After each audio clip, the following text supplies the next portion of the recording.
Baik Bapak Ibu yang dikasihi oleh Tuhan, hari ini tema kita adalah penderitaan dan Tuhan, sufferings and God. Bapak Ibu, ada sebuah pertanyaan yang ingin saya tanyakan kepada kita. Mengapa Tuhan mengizinkan penderitaan ini? Bapak Ibu, pertanyaan ini acap kali disampaikan juga oleh orang ateis. Ini adalah pertanyaan yang telah ditanyakan berabad-abad, for a long time. Berabad-abad orang selalu bertanya tentang penderitaan ini.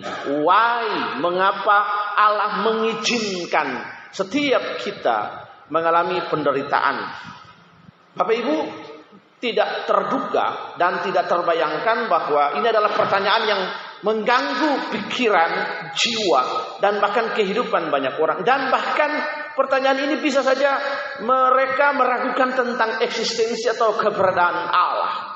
Ada sebuah buku yang saya baca dan itu mengisahkan perjalanan yang luar biasa dari orang yang menghadapi pergumulan hidup dan bertemu dengan Tuhan. Judulnya adalah When God Does Not Make Sense. Ketika Allah tidak dapat dimaknai, Allah tidak dapat dimengerti oleh keterbatasan kita. Puji Tuhan Bapak Ibu, Alkitab memberikan jawaban dan memberikan dorongan yang dapat menolong kita untuk memahami mengapa Allah mengizinkan penderitaan. Minggu ini sampai minggu bulan depan kita memasuki sebuah masa yang disebut masa penantian atau masa menunggu. Dalam bahasa Latin disebut Adventus. Kita akan memasuki sebuah masa di mana kita merenung, menempatkan kembali, berpikir, mengenang tentang the Lord suffering in our life. He come to redeem us dari dosa Bapak Ibu yang dikasihi oleh Tuhan. Karena itu poin pertama yang akan kita lihat adalah penderitaan adalah akibat dari dosa. Sebuah catatan dari kitab Pemazmur berkata bahwa dosa, Mazmur 107 ayat 17 berkata dosa disebabkan oleh dua hal Bapak Ibu yang dikasihi oleh Tuhan, oleh kesalahan kita dan oleh dosa. Itulah sebabnya poin pertama ini, penderitaan adalah akibat dosa. Alkitab mengatakan bahwa penderitaan adalah akibat dari dosa. Kita melihat akarnya ketika Adam dan Hawa jatuh ke dalam dosa, mereka membawa dosa ke dalam dunia dan dengan dosa datanglah penderitaan. Roma 5 ayat 12 membahasakannya bagi kita. Sebab itu sama seperti dosa telah masuk ke dalam dunia oleh satu orang, dan oleh dosa itu juga maut. Demikianlah maut telah menjalar kepada seluruh orang. Karena semua orang telah berbuat dosa. Dengan kata lain, karena dosa kita hidup dalam dunia yang rusak dan jatuh, di mana penderitaan menjadi sebuah kenyataan. Jadi hari ini kita hidup di Taman Eden Bapak Ibu, bukan lagi Taman Eden. Taman Eden adalah sebuah kebahagiaan yang diimpikan oleh banyak orang. Yeah, there's the many people dreaming about the Garden of Eden. It's talk about happiness. Berbicara tentang kebahagiaan. Bapak Ibu, kalau kita berbicara tentang bagaimana mendapat kebahagiaan, pemenuhan jiwa, kebutuhan spiritual dan material, kita tidak dapat dalam dunia ini sebab dunia ini telah jatuh ke dalam dosa Bapak Ibu. Yang dapat memuaskan kita adalah Kristus Yesus. Karena itu kita memahami penderitaan ini dengan baik Bapak Ibu. Pertama, kita harus menyadari bahwa kita telah tinggal di dunia yang telah jatuh ke dalam dosa. Kita tidak bisa mendapatkan kebahagiaan apapun dari dunia ini Bapak Ibu.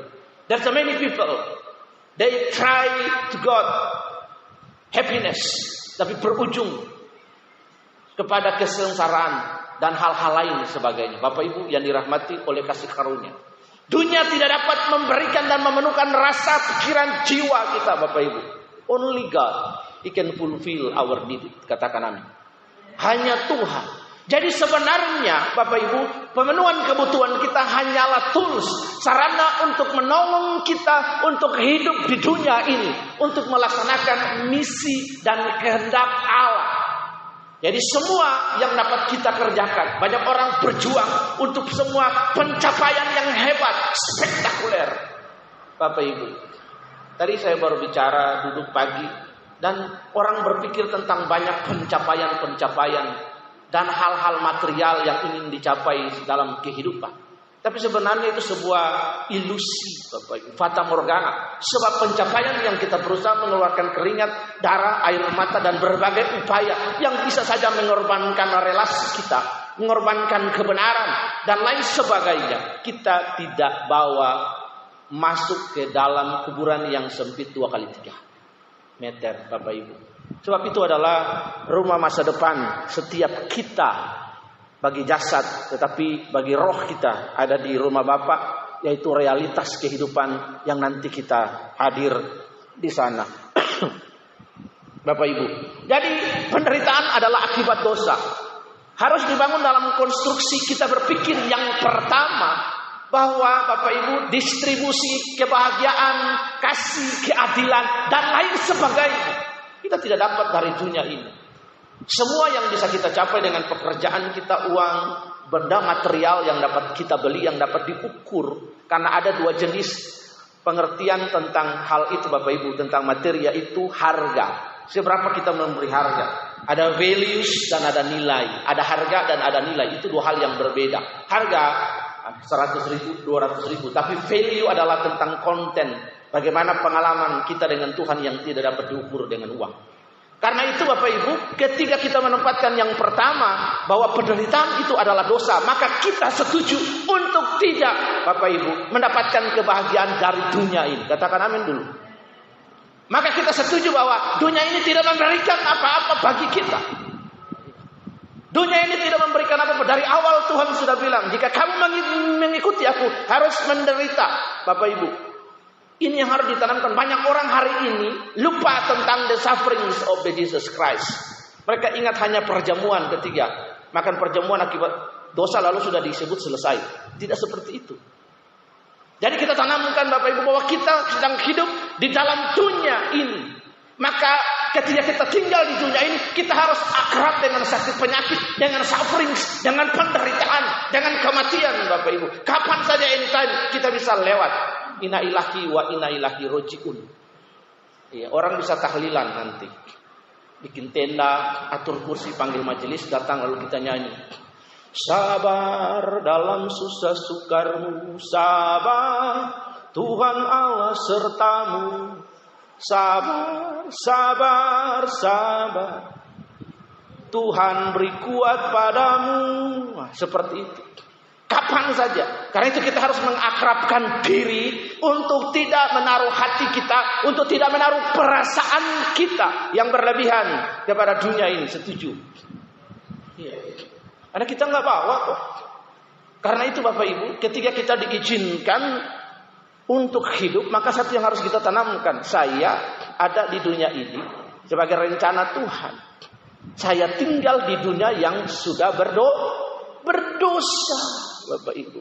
Itu kesadaran itu. Apa yang kita dapat dalam hidup ini? Tidak ada. Ada sebuah lagu itu. Cari apa di dalam dunia? Cari dunia pasti binasa. Cari Yesus yang punya surga. Seperti lagu sekolah minggu. Iya. Ke gunung tinggi ku naik mencari damai. Ke lembah jurang ku turun mencari damai. Namun akhirnya damai tidak ku dapati juga. Kecuali hanya di dalam Yesus Tuhan. Jadi Bapak Ibu ada dua jenis penderitaan. Penderitaan yang diakibatkan, diizinkan oleh proses Allah untuk membentuk saudara dan saya menjadi anak-anak yang berkenan kepada Tuhan. Dan penderitaan yang diakibatkan oleh karena dosa dan pelanggaran kita. Karena itu kita harus berdamai. Kita punya kesadaran bahwa kita hanya menumpang di bumi ini. Sebagai paroikos, sebagai pendatang, sebagai pesiara. Ya, kita hanya transit. Transit yang paling terlama di bumi ini 80 tahun. Kata Alkitab Bapak Ibu. Jadi kita hanya transit. Ada sebuah lagu yang paling bagus dari Dream Theater. Judulnya The Spirit Carries On. Bagus. Ketika saya mati, kemana roh saya pergi? Pastikan roh kita ada di rumah Bapa. Sebab hanya ada dua realitas tentang kekekalan. Realitas berarti itu nyata keberadaannya. surga dan neraka. Realitas ini yang harus kita pertimbangkan dalam menjalani kehidupan Bapak Ibu. Jadi ketika kita menghadapi hari ini, ingat kita transit kita, Alkitab berkata 70 sampai 80. Yang paling tua di sini tidak tahu Om James apa Ibu Ayu. Ibu Ayu ya? Ibu RT 60 lahir tahun 68. Pace 72. Iya. 67 ya, 67 berarti sisa berapa tahun lagi? Sisa berapa tahun lagi kalau 60, 80 sisa 2 tahun lagi. Say goodbye to you my darling. Iya. Taruhlah 60 tahun atau taruhlah 50, berarti sisa 30 tahun. Belum tentu juga mencapai 30 tahun. Di tengah-tengah perjalanan ada satu penyakit, ada kematian, ada kecelakaan, serangan jantung mendadak tiba-tiba. Are you ready for this question? Bapak Ibu, apakah kita siap untuk pertanyaan ini? Apakah kita siap untuk kejadian ini? Jika kita tidak membangun konstruksi kita, berdamai dengan situasi, berdamai dengan keadaan, menerima realita bahwa I live in the world that was fall in sin. Saya tinggal di dunia yang sudah jatuh dalam dosa. Karena itu saya tidak menginginkan apa-apa dari dunia ini, only God. Katakan amin. Ini yang penting, yang kita harus tanamkan. Poin yang kedua, Bapak Ibu, penderitaan dapat digunakan untuk kebaikan meskipun penderitaan bukanlah hal baik, tetapi Allah menggunakannya untuk kebaikan. Allah menggunakannya sebagai kurikulum untuk mendidik kita. Saya kemarin mengirimkan sebuah video bagi anak-anak. Video itu bercerita Bapak Ibu, seorang bapak bangun pagi-pagi, lalu dia kasih tahu anaknya, ada 3 hal dia kasih tahu anaknya. Dia marah anaknya. Namanya Tito apa Yanto seperti itu. Tito lah. Tito tolong, kok bangun tidur kok lampunya dinyalakan? Iya, bapak kok bawel banget. Iya, lalu dalam hatinya dia bilang saya ingin keluar dari rumah ini karena tidak mau mendengarkan ocehan bapak. Yang kedua, bapaknya masih selesai bicara, kok TV-nya nggak kamu matikan listrik loh. Bapaknya ngomong begitu. Kamu ini bagaimana? Taruh sepatu sembarangan, taruhlah di rak. Marah dalam hati tapi dia tidak mau mengungkapkan. Akhirnya dia taat. Dia taruh sepatu di rak, dia matikan TV, dia matikan listrik dan lain sebagainya. Lalu bapaknya sebelum dia berangkat, bapak dia ada baca sebuah profil di majalah. Bapaknya tanya mau kemana? Saya melamar pekerjaan. Bapak Ibu, anak-anak yang dikasihi oleh Tuhan, kemudian bapaknya kasih ongkos ke dia. Setelah itu dia pergi. Ada banyak pelamar yang melamar di sebuah pekerjaan perusahaan besar. Dia duduk di situ sampai hari siang. Bapak Ibu yang dikasihi, akhirnya dia dipanggil siang, lalu dia masuk, lalu dia disalamin sama manajer. Selamat Anda diterima, kapan mulai bekerja? Dia kaget, loh kok belum ada lamaran? Lalu direktur HRD itu bilang bahwa sejak Anda duduk, kami sudah mengamati Anda. Kami tidak perlu mengajukan pertanyaan. Sebab jika kami mengajukan pertanyaan, belum tentu pertanyaan itu dijawab dengan jujur. Kami ingin lihat karakter. Ketika dia masuk, dia lihat sampah berserakan, dia ingat perkataannya bapaknya, kamu itu taruh sepatu pada raknya. Tiba-tiba dia angkat sampah, karena dia sudah terlatih, terbiasa. Dia angkat sampah, dia taruh di situ, CCTV rekam. Satu poin. Dia lihat ada di rak buku etalase berhamburan majalah. Semua yang duduk pakai dasi, pakai jas, tidak peduli dengan etalase itu. Dia taruh buku di raknya. Dia matikan lampu. Lalu setelah itu, direktur HRD nyalakan TV. Kami merekam setiap pelamar. Kami tidak ingin mengajukan pertanyaan, tapi kami lihat bagaimana cara mereka ada di perusahaan ini.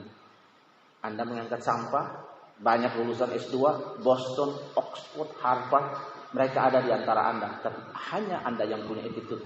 Matikan lampu, atur buku di etalase, angkat sampah di lobi.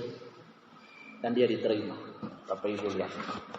Jadi seringkali penderitaan dapat digunakan, meskipun penderitaan bukan hal baik, tetapi Allah menggunakannya untuk kebaikan. Bukankah Roma 8 ayat 8 berkata, kita tahu sekarang bahwa Allah turut bekerja dalam segala sesuatu untuk mendatangkan kebaikan bagi mereka yang mengasihi Dia, yaitu bagi mereka yang terpanggil sesuai dengan rencana Allah. Bapak Ibu, saya mengajar Levi dan saya panggil dia dan saya dudukan Saya bilang, isi.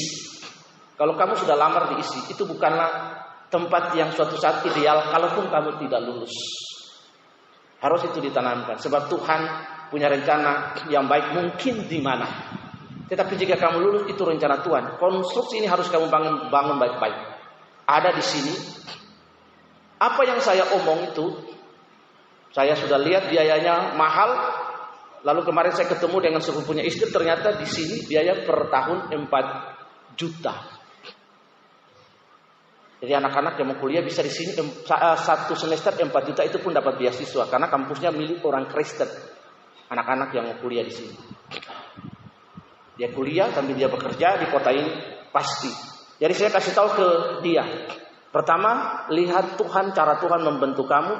Lalu yang kedua, lihat juga orang tua, lihat juga pelayanan. Sebab kamu hidup, masih ada orang tua, adik, pelayanan dan lain sebagainya. Tapi kita percaya, kalaupun kamu lulus, itu cara Tuhan diisi. Kalaupun tidak, itu juga cara Tuhan. Jadi harus kita tanamkan. Sebab di dalam Tuhan bisa membuat banyak hal dengan hidup ini. Tuhan tidak terikat oleh mujizat, tidak terikat bahwa hanya ada satu tujuan. Tapi mujizat bisa dengan cara lain, dengan berbagai cara yang lain. Tuhan bisa latih, Tuhan bisa didik kita. Katakan amin. Jadi ini Bapak Ibu yang dikasihi oleh Tuhan, Allah dapat menggunakan berbagai proses dan penderitaan untuk membentuk kita. Masalah, bahkan kesulitan-kesulitan yang kita hadapi, ketegangan hidup yang kita hadapi, dan membawa kita lebih dekat kepadanya. Amin. Jadi proses penderitaan, sakit penyakit, berbagai ketegangan hidup dapat Allah gunakan untuk menolong kita. Penderitaan juga dapat digunakan untuk menolong kita berempati kepada orang lain yang menderita, yang dimana kita dapat menolong dan melayani mereka. Bagaimana kita dapat menolong dan melayani mereka selama kita tidak pernah mengalami proses hidup dan menang atas berbagai-bagai ketegangan dan kesulitan hidup. Bapak Ibu yang dirahmati oleh kasih karunia, ini penting sekali. Ya. Segala yang terjadi lebih mendekatkanku, mengingat akanmu selalu. Segala yang terjadi lebih mendekatkanku, mengingat akanmu. Jadi Alkitab berkata dalam kitab Mazmur, lebih baik seorang laki-laki itu dia menderita. Kata menderita bukan berarti kita menderita sengsara, bukan. Tetapi kita menghadapi pergumulan hidup itu dan menang atas pergumulan hidup yang kita hadapi, Bapak Ibu yang dikasihi oleh rahmat. Kekristenan tidak pernah berhubungan dengan hal-hal yang luxury, Bapak Ibu.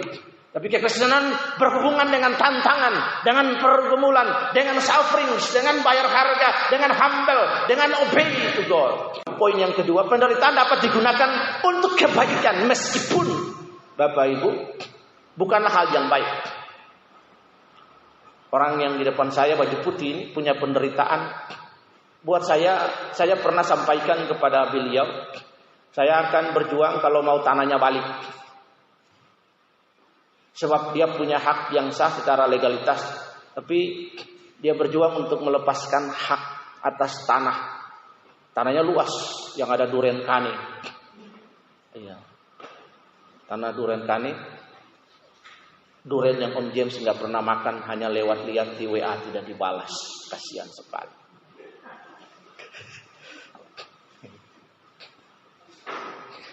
Dijawab WA juga enggak. Padahal cuma kasih tahu duriannya berbuah banyak supaya dia datang, dia lihat duriannya.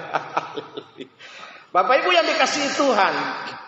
Jadi proses hidup dia akhirnya dia menang atas hidup. Dia melepaskan haknya dia.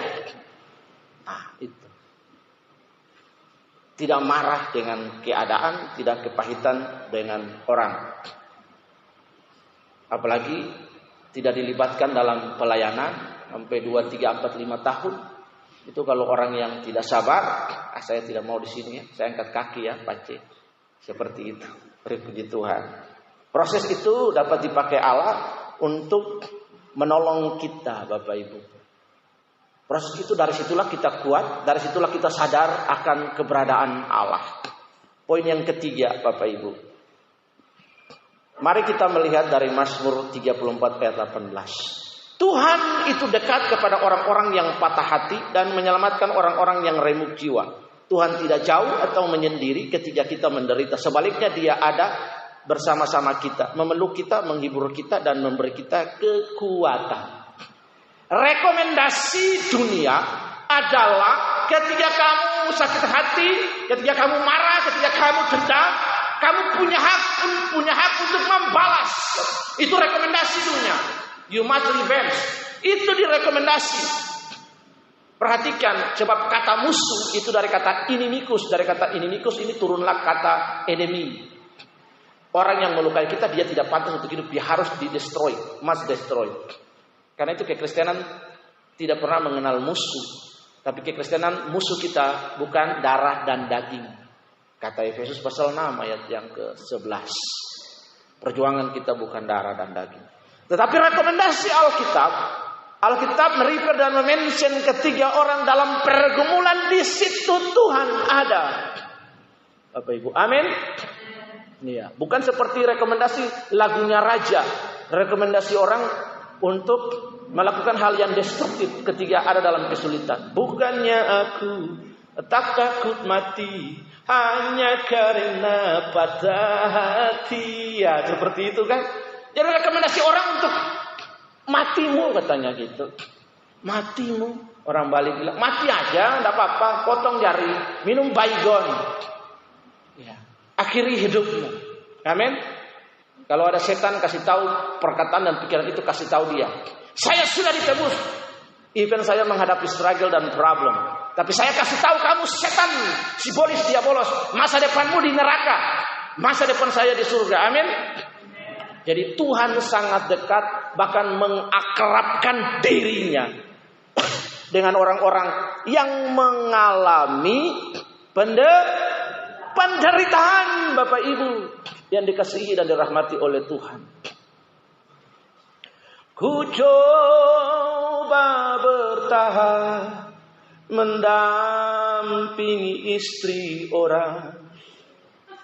Itu salah, bodoh. Kalau nanti istri orang itu, dia bongkar rahasia perselingkuhan itu dan cuma sebentar hancurlah hidup. Walau kadangkala tak seiring jalan, ku coba bertahan, mendampingi suami orang. Itu juga salah. Amin. Lalu kalau ada pergumulan dibilang, Pak, itu penderitaan saya, nenek moyang. Penderitaan dari mana? Iya. Jadi Tuhan ada dekat dengan orang yang remuk jiwa dan menyelamatkan orang yang remuk jiwa. Tuhan tidak jauh, Tuhan tidak menyendiri. Sometimes kita tidak memahami Allah karena keterbatasan kita. Amin. Iya. Sometimes God doesn't make sense. Kita tidak dapat memahami Allah karena keterbatasan kita. Karena itulah di saat pergumulan datang nyanyikanlah lagu ini. Iya. Segala yang terjadi lebih mendekatkanku, mengingat akanmu selalu. Saya paling suka mengingat peristiwa-peristiwa ketika bercakap-cakap dengan orang dan meneguhkan mereka, mengambil peristiwa dan cerita mereka untuk meneguhkan. Dan salah satu cerita, ada orang di depan saya ini yang akhir tahun lalu beribut dengan orang China, dimaki-maki, diminta KTP, tapi akhirnya dia bisa pulang ke negara walaupun sampai tengah malam. Betul Pak ya? Untuk tidak baku pukul di tengah jalan lalu rekam mama. Iya. Walaupun mobilnya rusak, tapi akhirnya bisa diselesaikan baik-baik. Itu pergumulan loh. Kalau nggak baku cekik di tengah jalan, baku tumbuh sudah orang baku cakar. Apalagi kalau sudah bilang timur sondiara yang lawan, wih kacau. Haleluya Bapak Ibu. Jadi Tuhan ada dekat dengan orang-orang yang patah hati di tengah-tengah pergumulan, tekanan. Ya, Bapak Ibu harus tahu ini. Di tengah-tengah pergumulan itulah Bapak Ibu sebenarnya sementara kena sebuah penyakit yang bernama TBC. Tahu artinya Bapak Ibu? Tekanan batin cinta. Wih, keren. Amin. Amin. Jadi proses itu cara Tuhan bentuk kita. Even we facing pleasure, ada tekanan di situ. Tapi itu bentuk cinta Tuhan bagi kita. Ada pergumulan di situ, ada bentuk Tuhan. Tadi kemarin ibu kesaksian di sini, Pak Ketut yang kesaksiannya cerita di sini ya. Makanya saya jawab dari bawah, tapi Pak Ketut nggak dengar. Tapi kalau Pak Ketut dengar pasti ketawa dia. Saya akan bilang tekanan batin cinta. Iya. Amin. Jadi ketika kita menghadapi pergumulan, kita tekanan batin cinta, ditekan oleh situasi batin kita, tapi ingat cinta Tuhan selalu ada. Amin. Itu dibahasakan oleh orang politik dengan kalau ada masalah goyang guys. Seperti itu. Sebenarnya begitu, cuma dibahasakan dalam bahasa politik saja. Amin. Bapak Ibu yang dikasihi oleh Tuhan. Ini Pak Pendeta 2 matanya masih nyala. Puji Tuhan. Nah Bapak Ibu, mari kita melihat ada 3 manfaat dari penderitaan. Yang pertama Bapak Ibu, penderitaan kita saat ini bersifat sementara. Roma 8 ayat 18, sebab aku berpendapat bahwa penderitaan yang sekarang ini tidak dapat dibandingkan dengan kemuliaan yang akan dinyatakan kepada kita. Artinya Bapak Ibu, penderitaan itu sementara, jangan semomen. Katakan amin. Sementara kok. Tadi saya baru tanya karena ibunya beliau pernah hidup dengan kita di sini ada 6 bulan. Sampai 2 orang anak kita di sini pintar jahit juga, Rizna sama Rosli. Iya. Saya tanya gimana Oma? Karena saya lihat Om Dharma upload. Ya puji Tuhan sudah jalan.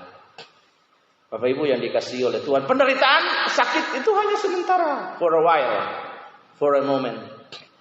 Iya. Bapak Ibu, hujan sementara. Tuhan menghukum dunia pun, Bapak Ibu lihat rainbow, pelangi hanya sementara. For shortly, just a moment, just a while, hanya sementara. Apakah penderitaan terus berkepanjangan? Tidak. Perang pun ada akhirnya, perang pun ada perdamaiannya, pergumulan pun ada endingnya. Bapak Ibu katakan amin. Karena penderitaan kita saat ini bersifat sementara. Itu harus diingat ketika kita menghadapi penderitaan. Just for a while, I must stand and facing the struggle, problems, circumstances in our daily life. But I know I have a best friend. We have a bestie. Siapa bestie kita? Tuhan Yesus. Itu bestie. Bapak Ibu yang dikasihi Tuhan. Sebab penderitaan yang kita alami tidak dibandingkan dengan kemuliaan hasil dari proses ujung dari penderitaan. Itu Bapak Ibu perhatikan. Sufferings, glory. Cross, glory. Cross, throne. Bapak Ibu perhatikan. No sufferings, no glory. No sufferings, no reward. Tidak ada hadiah. Amin. Iya. Semua harus berjuang, bekerja, seleri. Berjualan, ada penghasilan, ada income, ada benefit dan lain sebagainya. Penderitaan, kemuliaan. Penderitaan, kita dapat pengalaman, good experience with God. Bapak Ibu. Jadi Paulus mendorong kita, Alkitab mendorong kita, mengingatkan kita bahwa penderitaan yang kita alami sementara. Tetapi jika dibanding dengan kemuliaan yang menanti kita di dalam kekekalan, pencobaan yang kita alami saat ini mungkin sangat berat, tetapi semua tidak seberapa jika dibandingkan dengan sukacita dan pahala yang kekal yang telah Allah sediakan bagi kita. Yang kedua, manfaat dari penderitaan. Tuhan menggunakan penderitaan untuk pertumbuhan rohani kita. Orang mau naik kelas itu kan harus ada examination, ada ujian. Ya kalau tidak ada ujian ya tidak bisa naik kelas. Ujian kesabaran. Ya. Nah, ini dia Bapak Ibu yang dikasihi oleh Tuhan. Ujian kikir, pelit. Ya, makanya saya bilang di dalam sini tadi malam Jumat buat 2 ibu. Ya, tadi malam baru 2 diva, 3 diva istirahat hari Jumat ya. Saya bilang soal makanan. Kalau ada di panti sini, anak-anak makan harus habiskan. Kalau tidak di panti sini, ada anak-anak kita di sana. Apapun yang ada, jangan sampai busuk. Apapun, anak-anak kita ada di depan kantor kelurahan itu. Ya, ya, itu dia. Begitu. Nah ini, jadi Tuhan menggunakan untuk penderitaan, untuk pertumbuhan rohani kita. Yakobus berkata, anggaplah sebagai sebuah kebahagiaan. Ya, Yang kedua, jika kita ditimpa berbagai pencobaan karena ujian terhadap imanmu menghasilkan ketekunan menghasilkan buah dan utuh dan tidak kekurangan apapun. Dari situ kita belajar, Bapak Ibu yang dikasihi oleh Tuhan. Jadi firman mendorong kita untuk melihat pencobaan sebagai kesempatan untuk bertumbuh berkembang. Ketika kita menghadapi penderitaan, kita menghasilkan ketekunan dan ketabahan. Melalui tantangan ini Allah membentuk kita menjadi lebih baik, lebih sempurna. Yang ketiga, kekuatan Allah menjadi sempurna dalam kelemahan kita. Kita ini terbatas. Kita ini, Bapak Ibu, kita ini limited creatures. Ciptaan terbatas because we fall in sin. Kita sudah jatuh dalam dosa, has or was fall in sin. Kita bukan makhluk abadi. Pencipta kita, our creator, itu unlimited spirit, unlimited God. Kita ciptaan yang terbatas.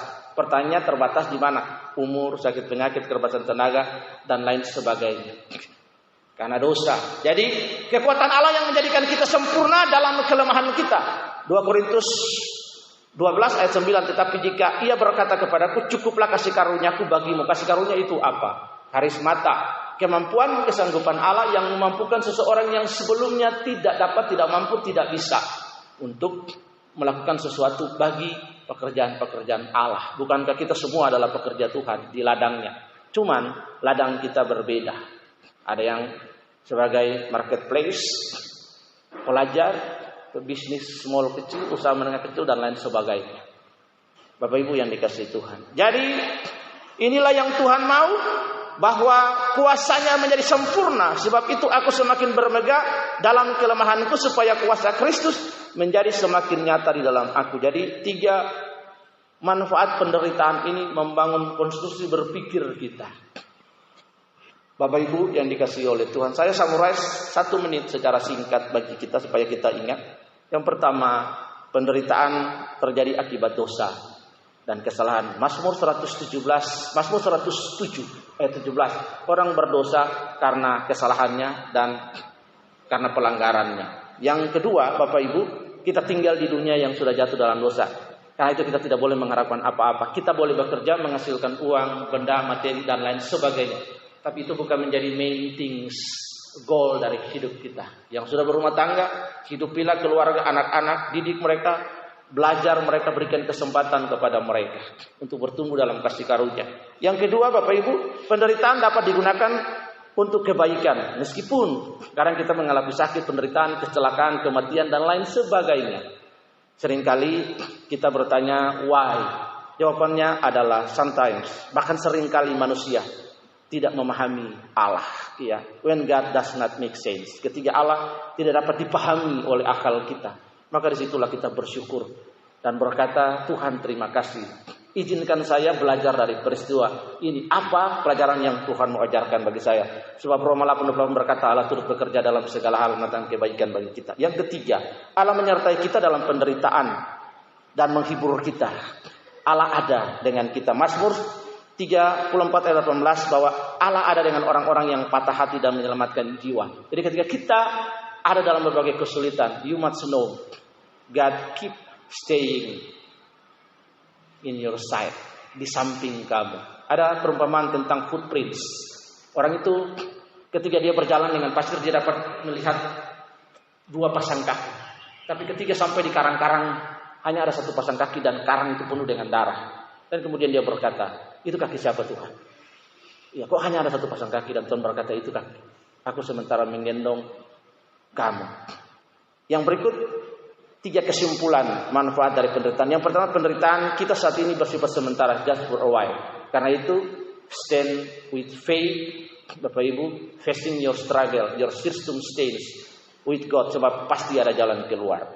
Yang kedua, Tuhan menggunakan penderitaan kita untuk bertumbuh. Without suffering, we cannot see glory.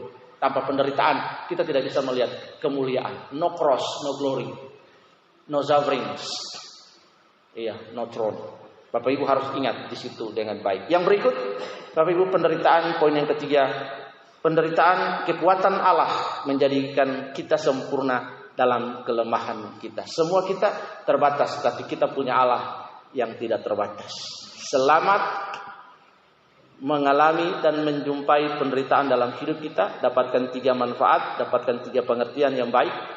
Iman Anda bertumbuh di dalam Tuhan. Mari kita berdoa. Kasih karunia Allah yang jauh melampaui segala roh akal dan pikiran. Firman ini kiranya menjawab berbagai pergumulan dan tantangan membangun konstruksi iman kami. Bahwa kami hidup di dunia yang telah jatuh ke dalam dosa. Penderitaan adalah bagian dari keakraban hidup manusia yang harus kami hadapi. Namun lewat penderitaan kami dapat berjumpa dengan kasih karunia Tuhan menjadi jauh lebih baik. Tuhan tolong kami supaya kami menghadapi tantangan minggu besok, Senin besok sampai pada minggu berikutnya. Kami dapat bersaksi bagaimana menghadapi ketegangan dan kesulitan pergumulan-pergumulan hidup dan melihat cara Allah menolong kami. Terpuji nama Tuhan sebab Engkau saja yang punya kemuliaan, sebab Mazmur 115 ayat 1 berkata, "Non nobis set tuo da gloria." Bukan kepada kami, tapi kepada mula kemuliaan diberi. Matius pasal yang ke-6 ayat yang ke-11 berkata bahwa Bapa Engkau yang punya kerajaan, kuasa dan kemuliaan. Dan Roma 13 juga berkata bahwa semua dari Engkau, oleh Engkau dan untuk Engkau. Karena itu tidak seorang pun pantas mendapat kemuliaan dalam ibadah ini, sebab Yesus Kristuslah yang utama dari segala yang terutama di dalam segala sesuatu. Terpujilah Tuhan, bagimulah kemuliaan diberi. Di dalam nama Kristus Yesus Juru Selamat kami berdoa. Amin.